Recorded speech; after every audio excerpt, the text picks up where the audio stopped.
Bon dia a tothom, moltes gràcies per venir i benvinguts a Dancing Philosophy. Dancing Philosophy és la més recent de les conferències expandides de les que Anthony Moore i Siegfried Zielinski són pioners. Tenen com a fi l'expansió del discurs teòric, així com també de la mateixa forma de la lliçó, amb la voluntat d'incloure llenguatges no verbals, ritme i textures sonors, entonacions gramàtiques visuals. Aquesta conferència expandida, que s'estrena avui a la Bienal de Pensament, és la tercera sessió de Performing the Lecture, programa que dirigeixo jo en col·laboració amb el filòsof Amador Vega i l'investigador Sergi Castellà Martínez. Cal agrair al Centre d'Estudis en Estètica, Religió i Cultura Contemporània de la Universitat Pompeu Fabra, dels que els tres som membres. Agraeixo també a l'Institut de Cultura de la mateixa UPF, a la Comissió Europea i al seu programa Marie Sklodowska-Curie per financiar el meu projecte d'investigació. I molt especialment al CCCB per acollir-nos. És un honor presentar els nostres conferenciants. Anthony Moore, compositor i músic experimental britànic, investigador dels aspectes històrics, antropològics i tècnics del so, el soroll i la música, i pioner dels esdeveniments sonors a Europa. És fundador i antic professor del Departament de Música de l'Academy of Media Arts de Colònia, de la qual va ser rector del 2000 al 2004. Siegfried Zielinski, internacionalment reconegut teòric dels mitjans, professor emèrit de la Universitat de les Arts de Berlín, i Michel Foucault, Professor of Media Archaeology and Technoculture a la European Graduate School. Rector fundador de l'Academy of Media Arts de Colònia i rector de la Universitat de les Arts i Disseny de Karlsruhe fins al 2018. Zielinski és autor de diversos llibres al voltant de l'arqueologia i variantologia de les arts i els mitjans. Without further ado, Anthony... Sense més, Anthony, Siegfried, una càlida benvinguda a la Bienal del Pensament. Teniu la paraula.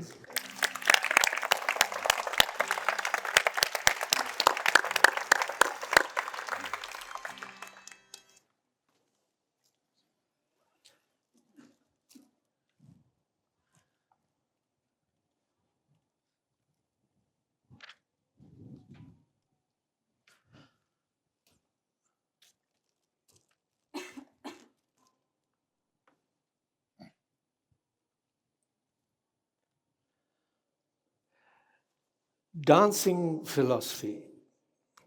Filosofia en dansa. L'any 1952, Gottfried Benn va publicar 3 textos breus i dramàtics titulats La veu rere la cortina.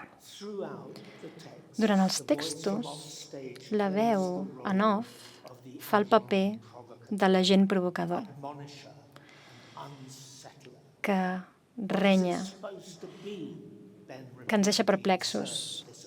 Què se suposa que és? El Ben va repetint aquesta pregunta urgent entre les afirmacions dels protagonistes, tots els quals són autoproclamats experts de la vida diària. Cap al final del segon text, Die Sonntagszeitung, el diari de diumenge, la veu deixa que en Gottfried Benn surti de la seva coquilla i això vol dir que ja no està dins seu. I la veu rugeix.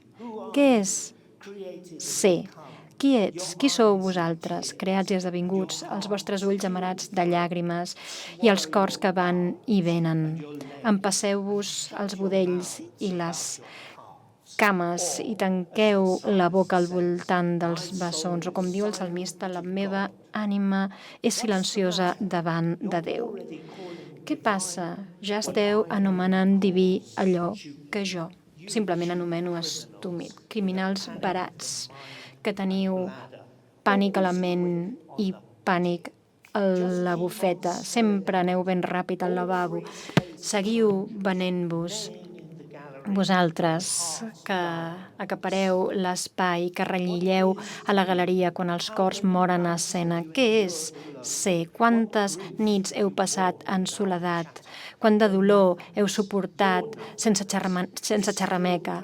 El no-res, el vostre no-res, segueix sacsejat per les rodes de pregària i les sivelles de les sabates. Si jo ara us digués, viviu en la foscor, Feu el que pugueu en la foscor. To be Això és ésser? Per sort, en Plató ho va enregistrar en el seu fadó. En la darrera nit de la seva vida, abans de buidar la copa de cicuta, Sòcrates manté una conversa amb els seus amics. El subjecte de la conversa, l'objecte de la conversa, és la immortalitat de l'ànima. Els seus companys de conversa pregunten de què va aquest rumor que diu que en Sòcrates, l'arxidialèctic, el no músic per excel·lència, ha començat a dedicar-se a la música en els darrers dies de la seva vida.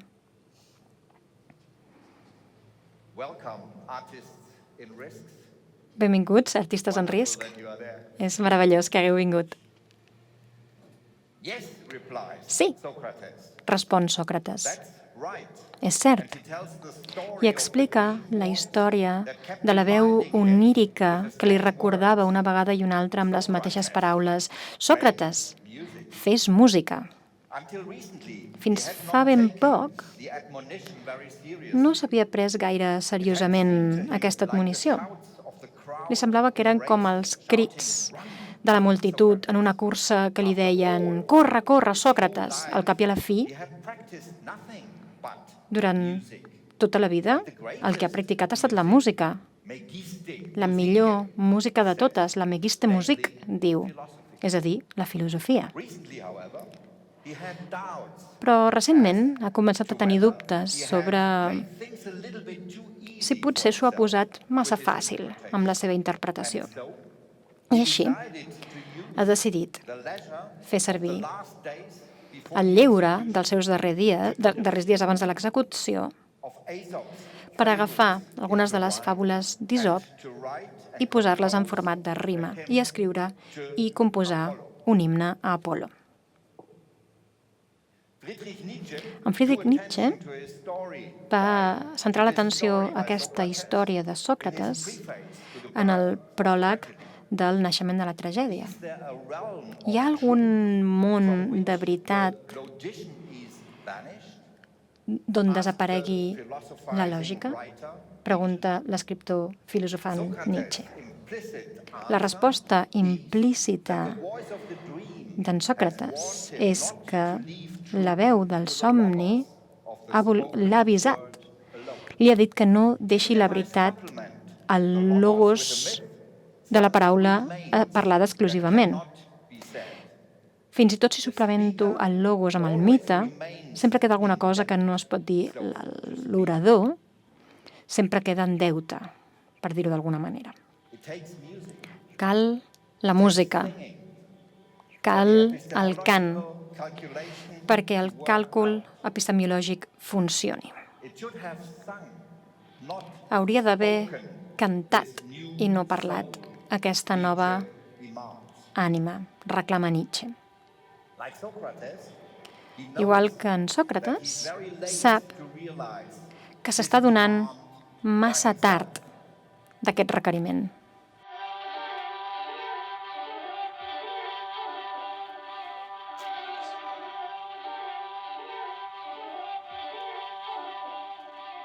dancing lakes, dancing lakes. Cames que dansen, cames que dansen. Gràcies, Anthony.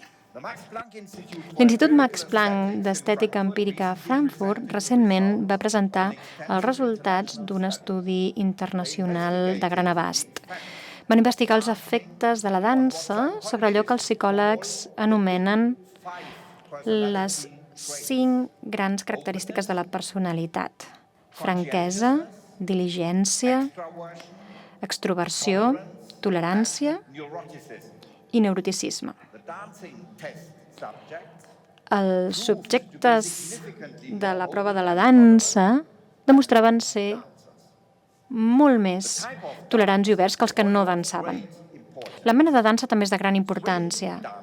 Els que ballaven swing resultaven ser molt menys neuròtics que aquells qui només practicaven les danses llatines disciplinades i les danses estàndard.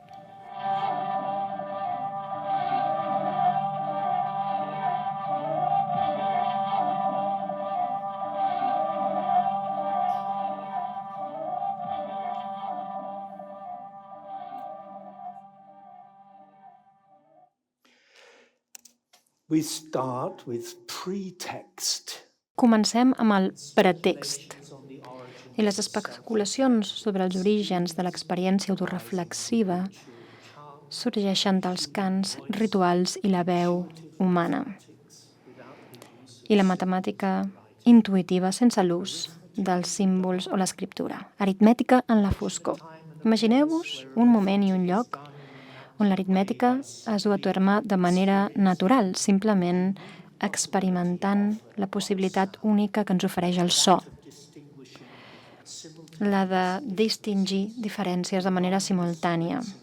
Les ones que no es desplacen del un o l'altre i amb dos. Tot i les observacions d'aquests personatges tan espavilats com en Bill Cethard sobre la naturalesa subjectiva de la percepció de l'octava, hi ha un fet que és cert incessantment. Una octava implica duplicar la freqüència. L'octava superior té exactament el doble del número de vibracions per segon que l'octava inferior.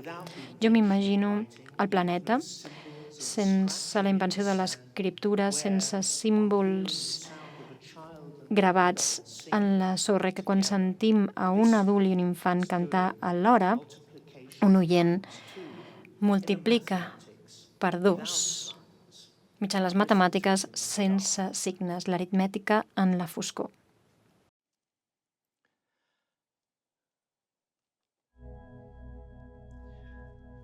With focus on repetition, Si ens centrem en la repetició i en el canvi, la cançó evoluciona principalment a través de la percepció activa de l'oient.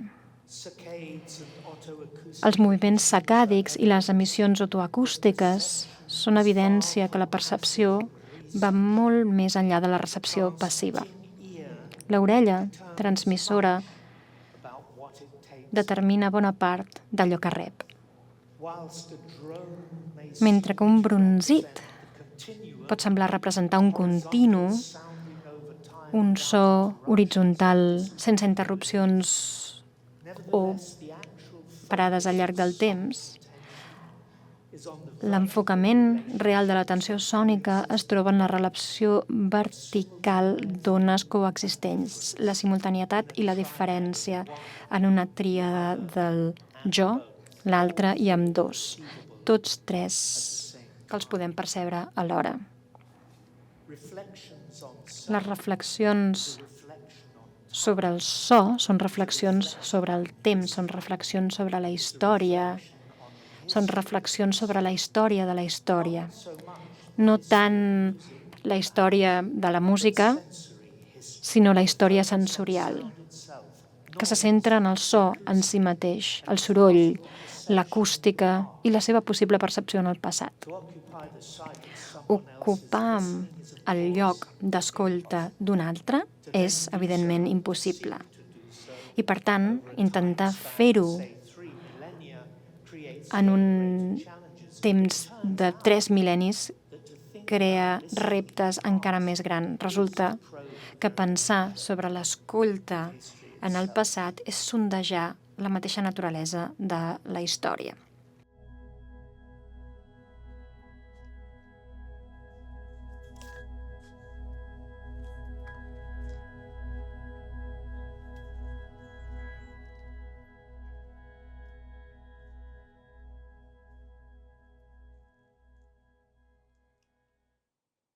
Immediatament després de la Segona Guerra Mundial, i encara sota la seva influència, en un assaig el 1948, Max Bense dona fe que la nostra existència ha esdevingut essencialment tècnica. I en una conversa amb el seu amic francès, Abraham Mols, el matemàtic alemany, semiòleg, filòsof i autor de Precise Pleasures, escrit el 1964, escriu la primera estètica de la informació sistemàtica, encara basada en el llenguatge.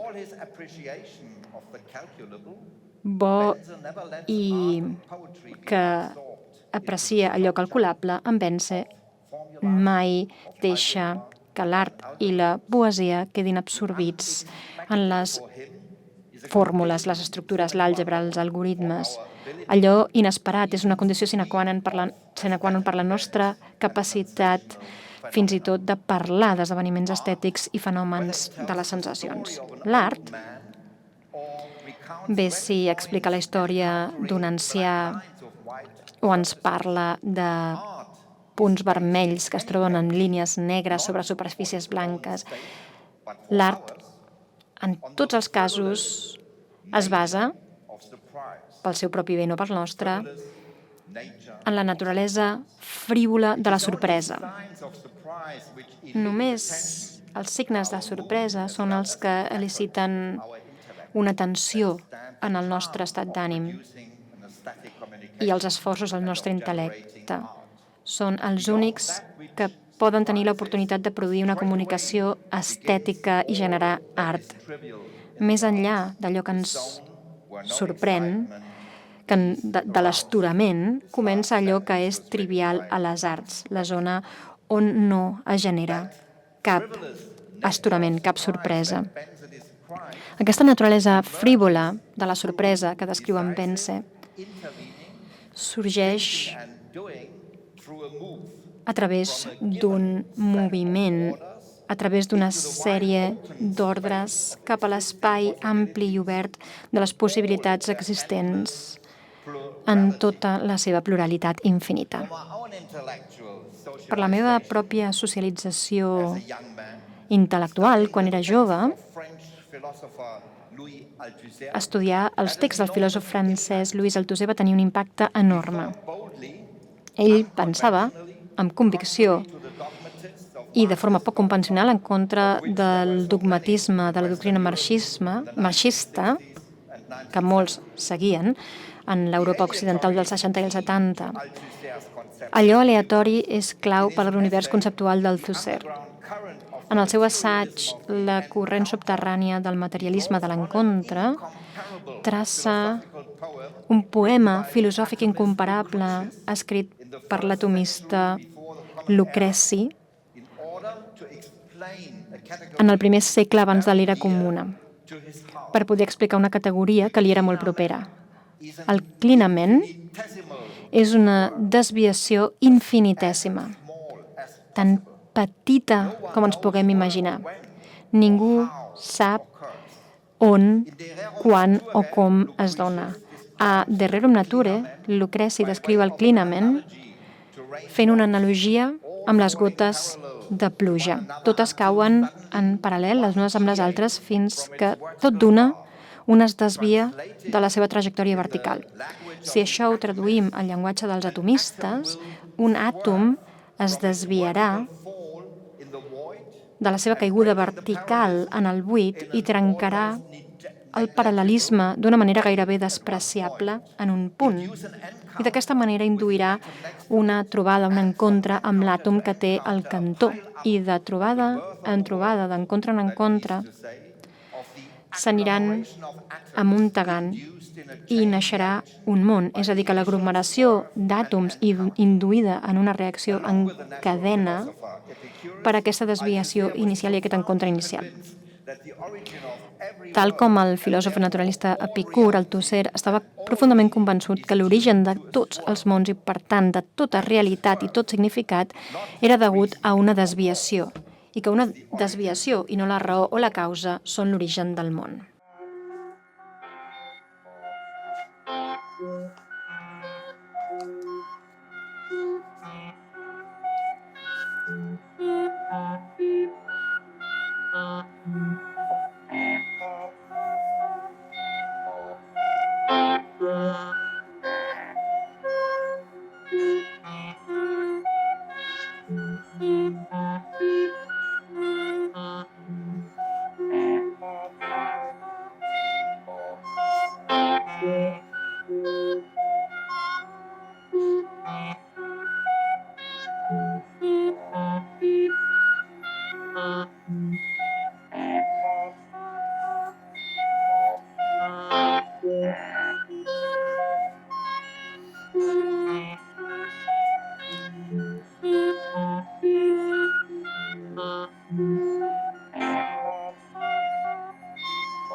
reflections on the alphabet as a Reflexions sobre l'alfabet com a tecnologia i com a mitjà d'emmagatzematge. L'abecedari, independentment de si l'alfabet grec es va crear com a una operació de reducció o substitució fent servir alfabets sumèrics preexistents i d'altres, als quals es van afegir les vocals A, E, I, O, aquesta inclusió és comparable a una forma d'enregistrament, d'ampliar la capacitat d'emmagatge de la memòria.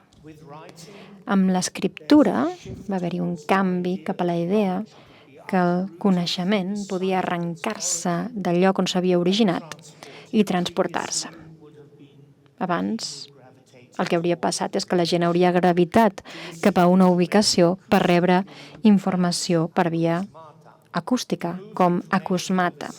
Moure informació a grans distàncies implica que l'hem d'emmagatzemar. Perquè els grecs poguessin nodrir i mantenir la vida acústica de la tradició homèrica,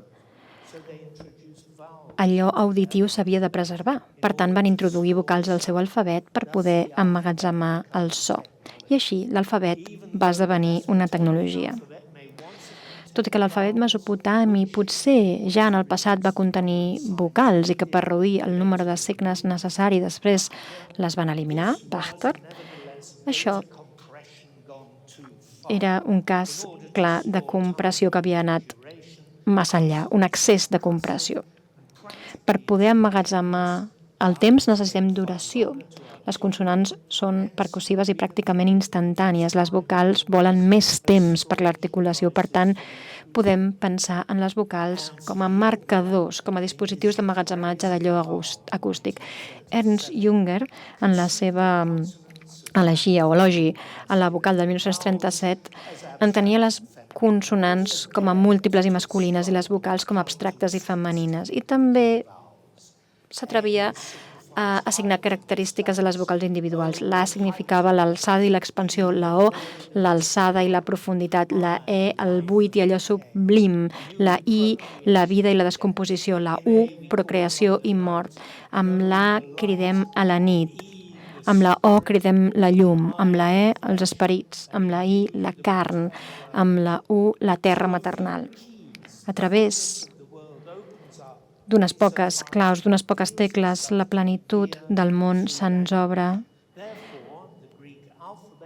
en tant en quant es revela a l'orella a través del llenguatge. Per tant, l'alfabet grec, amb la seva capacitat de memòria ampliada en la forma de vocals, es pot veure com un enregistrador de múltiples canals, un dispositiu tècnic per demostrar l'harmonia i la realització de l'espai acústic, la similitud de la cinta, aquest símil de la cinta es veu clarament quan un reconeix que l'escriptura grega antiga no tenia agrupació o espais entre les paraules, no hi havia forma de puntuació, només tot un seguit de lletres, com si fos un llaç de so ininterromput, una cinta ininterrompuda.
Circular conclusiveness. Conclusivitat circular. Cirkuläre Vollschlüssigkeit. Soc un artefacte i, per tant, soc.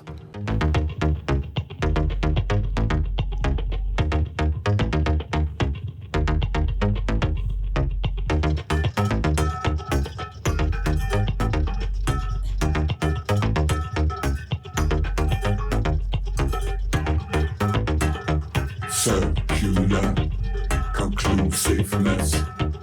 I am an artifact, therefore I am. Zirkuläre Vollschlüssigkeit. Circular conclusiveness. Before machines became human, Abans que les màquines esdevinguessin humanes, els humans havien esdevingut màquines, programmed by the programats per l'Església, amonestats en confessionaris, controlats pels governs, entrenats en exèrcits, organitzats per l'educació. Conclusivitat circular. Soc un artefacte i, per tant, soc. My eyes are made of lenses. Els meus ulls estan fets de lents que veuen un món molt més vell que mai ho ha estat. Les meves orelles són micròfons piezoelèctrics, sensibles a cada soroll en els mons subterranis i sublunars. Conclusivitat circular. Soc un artefacte i, per tant, soc.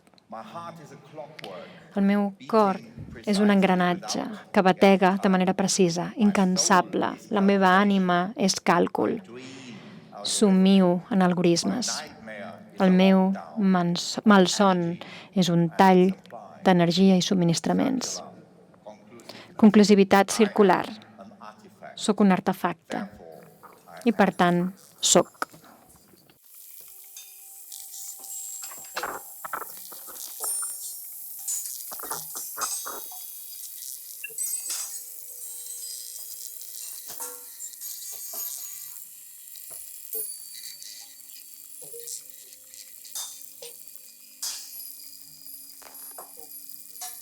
This is the beginning of a sentence. Aquest és l'inici d'una frase que, quan haurà acabat, pràcticament haurà desaparegut.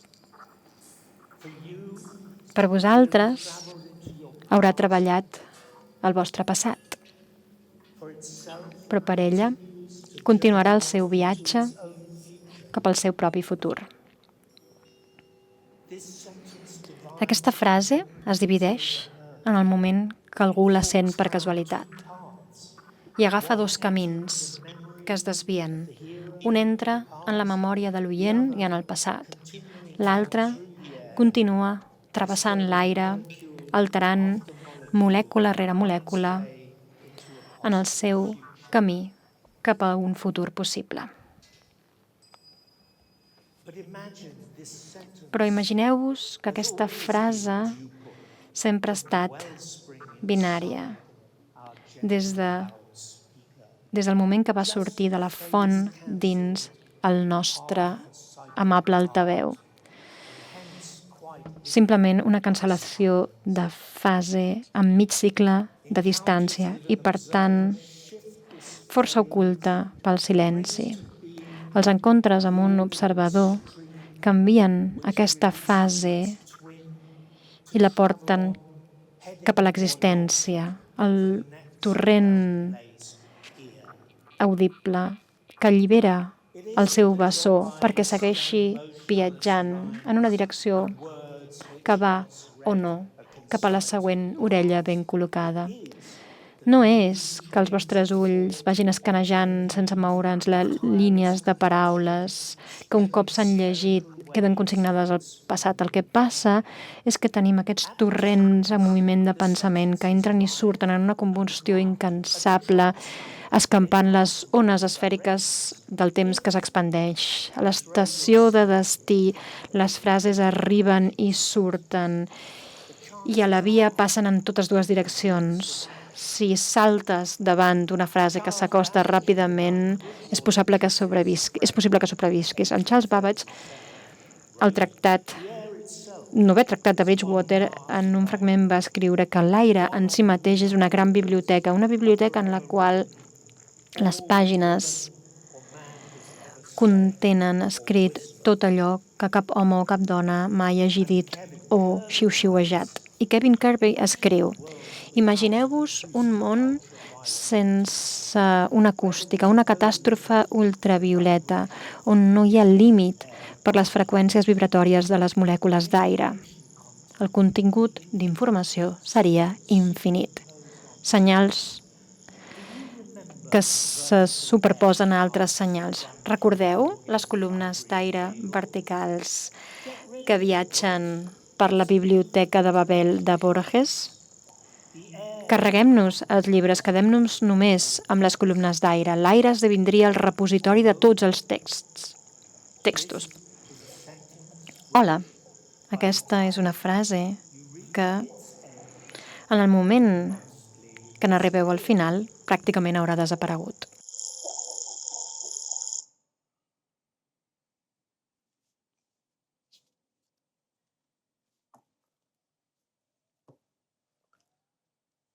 Helmholtz on the psychological causes of Helmut sobre les causes psicològiques de l'harmonia en la música, 1857.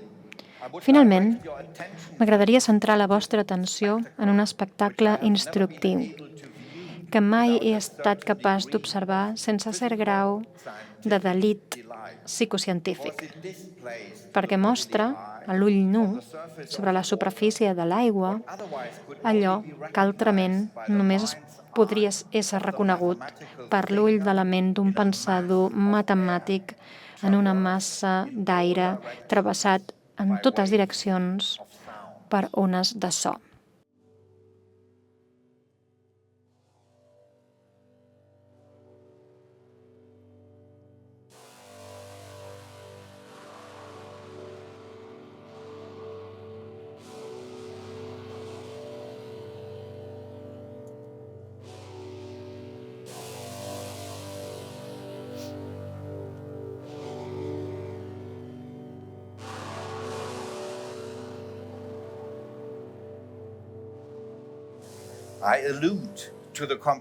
Faig referència a la composició de molts sistemes diferents d'ones, quan passen les unes sobre les altres, cadascuna seguint el seu camí sense destorb. Ho podem veure des de la plataforma de qualsevol pont que passi per sobre d'un riu, però l'espectacle és més complet i més sublim quan l'observem des d'un penya-segat vora el mar. En aquestes ocasions seria estrany no veure sistemes innumerables d'ones de diferents longituds que es propaguen en diverses direccions. Les més llargues venen de les profunditats del mar i xoquen contra la costa. I allà on les onades trenquen contra la costa, onades més petites sorgeixen i tornen corrents cap al mar. Potser un ocell rapinyaire que baixa en picat a caçar un peix dona lloc a un sistema d'onades circulars que, en balancejar-se per la superfície ondulant, es propaguen amb la mateixa regularitat com ho farien en el mirall d'un llac d'interior. I així, des de l'horitzó distant, on les blanques línies d'escuma sobre la brillant i blava superfície delaten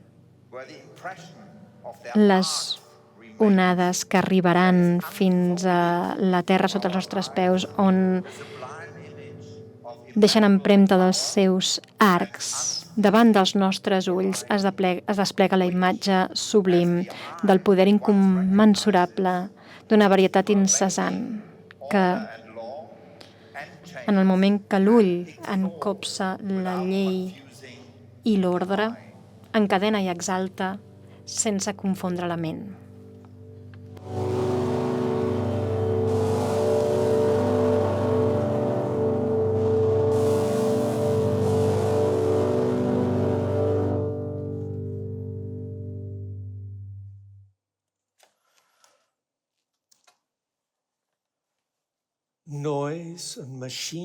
Soroll i màquines.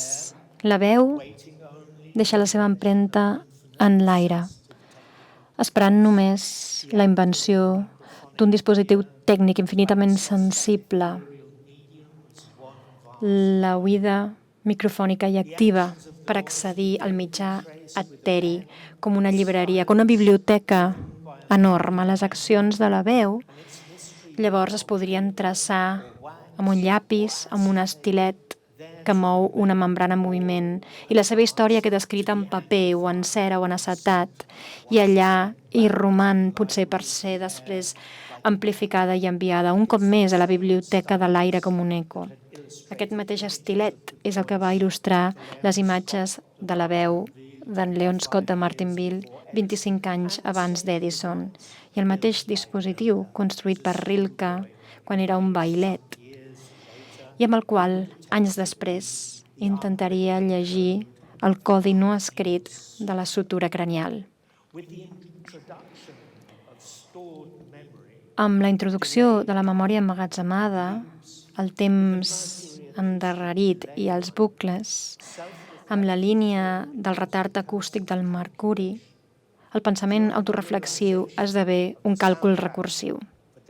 Durant la creació de la banda sonora de Mare's Tale de David Larcher el 1969, la possibilitat de crear música amb múltiples gravadores va sorgir. Vam fer servir gravadores com a instruments de segona mà que funcionaven parcialment, amb servos dubtosos, però que esdevenien instantàniament fascinants. Deia, tinc 38 centímetres de so aquí, enroscats al voltant del coll. Què puc fer-hi? Gairebé qualsevol cosa.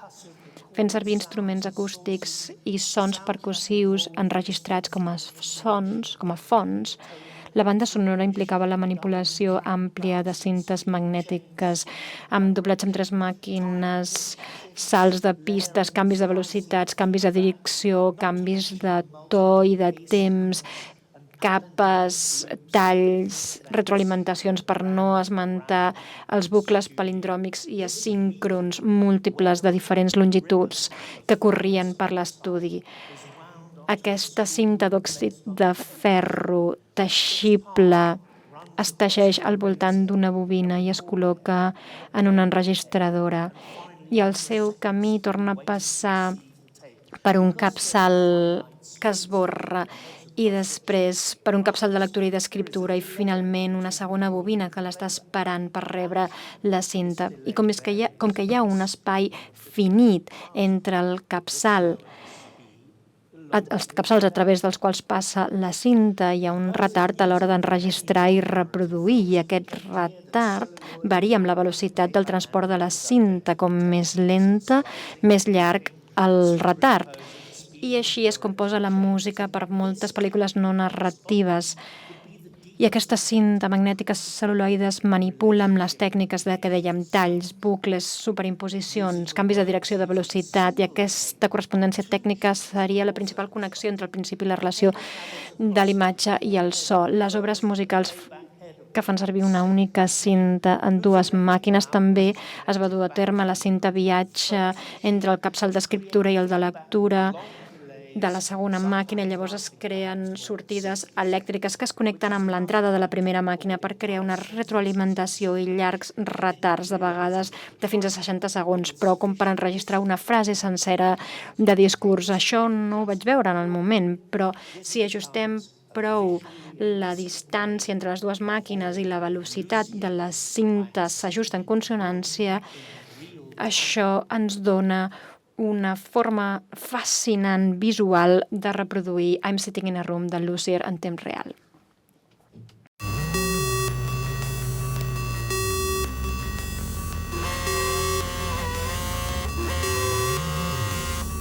Records rewind, stop, play fast forward, stop, play slow motion, fast backward, stop, play still advances, speed control, stop, play slow motion, rewind, stop, play fast forward, stop, play slow motion, fast backward, stop, play still advances, speed control, stop, play slow motion, slow rewind, button on the record system of your life. There's no rewind, button on the record system of your life.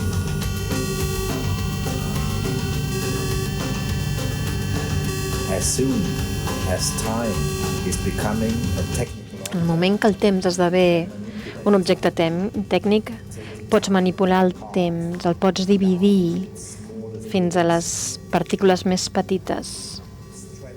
El pots allargassar, el pots condensar, el pots ampliar, el pots accelerar. Enregistrar, rebobinar, aturar, reproduir, accelerar, aturar, reproduir, reproducció lenta, reproducció ràpida cap enrere, aturar, reproduir, imatge congelada, cerca, control de velocitat. Però en el sistema de registre de la teva vida no hi ha botó de rebobinar. Tots els aparells de mitjans avançats són màquines del temps, construïts per fer que la nostra veu esdevingui immortal, per transportar la nostra imatge cap al proper segle, per deixar la nostra intel·ligència radiar cap a l'eternitat, per enganyar la mort, per fer trampes a la natura, el nostre temps de vida limitat, per fer que puguem sobreviure com a matrius i tecnofantasmes. Enregistrar, rebobinar, aturar, reproduir, avançar ràpid, aturar, reproduir, reproducció lenta, reproducció ràpida cap enrere, aturar, reproduir, congelar, avançar, cercar, control de velocitat. Però en el sistema d'enregistrament de la nostra vida no hi ha botó de rebobinar.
The ethereal skin of interference. La pell etèria de la interferència, cèl·lules i membranes.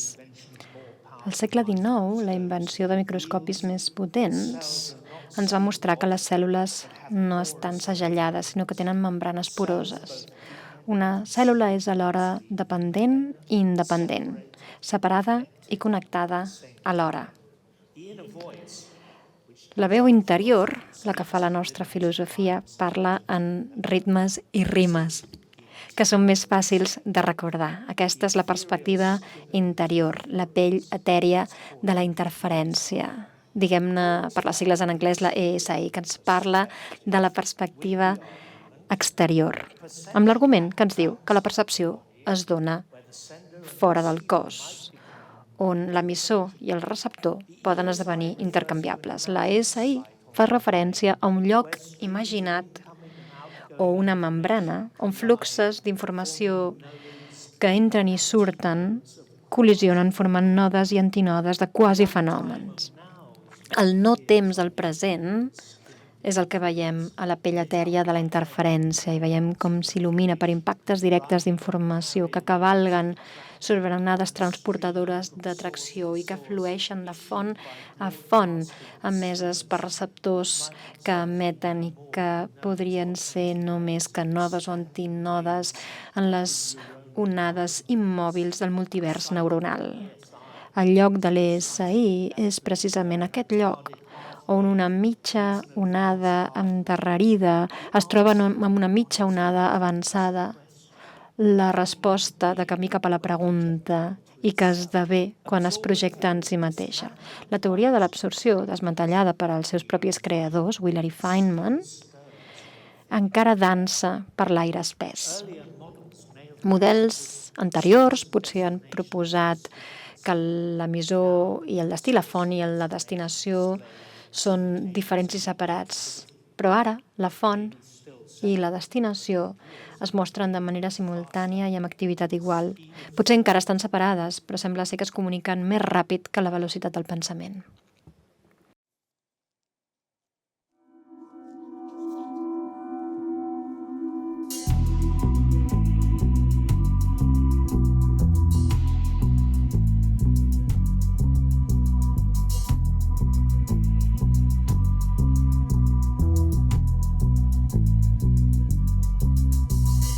Time of joy, Temps de joia.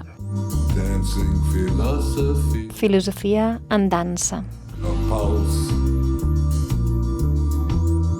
of the boy. Pulsacions rítmiques del cervell. Joy is the experience of La joia és l'experiència del temps estructurat.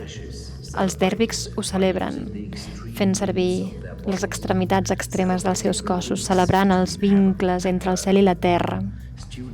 Els estudiants de la Torà dansen amb el llibre sagrat sota els braços.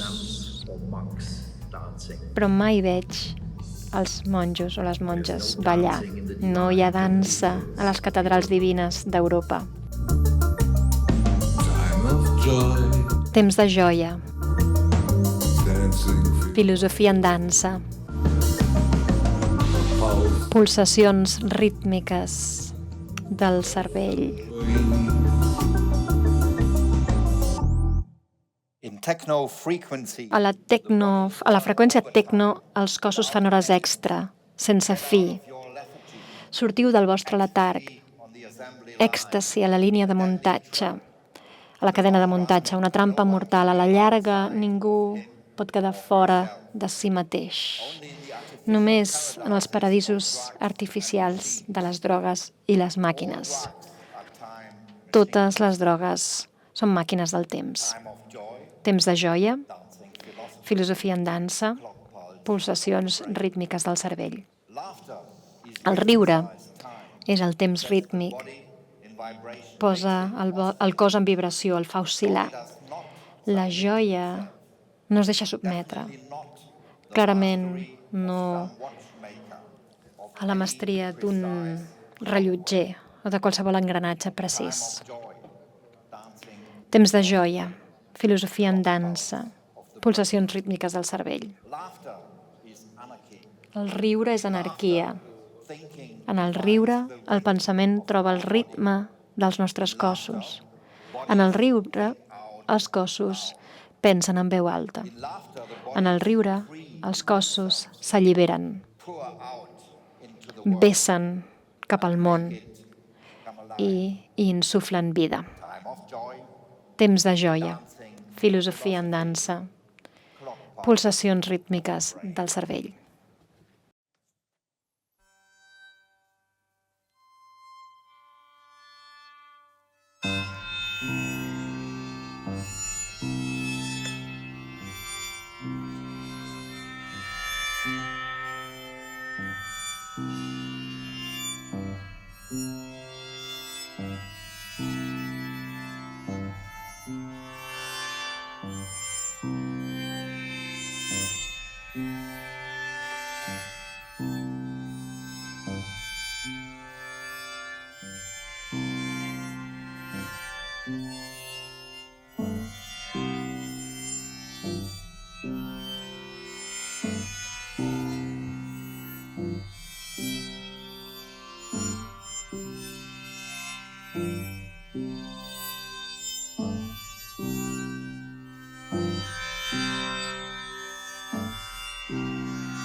Get up your filthy fear. 50 minutes. 50 minutes, exactly.